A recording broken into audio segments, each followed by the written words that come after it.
Welcome to our channel. Today we how to save with eToro, beginner guide step by step clearly.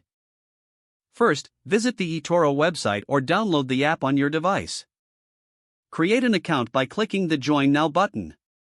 Fill in the required information, including your email address and password. Verify your identity by submitting the necessary documents. Once your account is set up, log in to your eToro profile.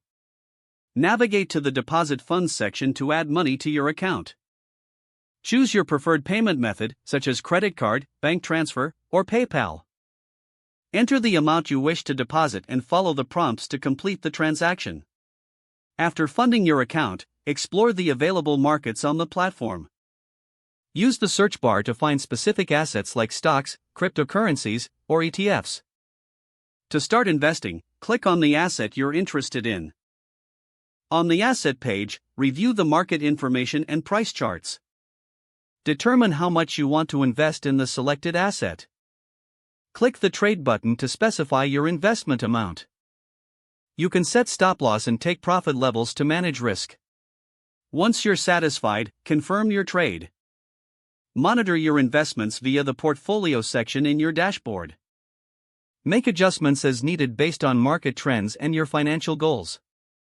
Consider using eToro's copy trading feature to emulate successful investors. Diversify your investments to reduce risk by exploring different assets. Keep learning about market trends and trading strategies to improve your skills. Review your performance regularly and adjust your strategy as necessary.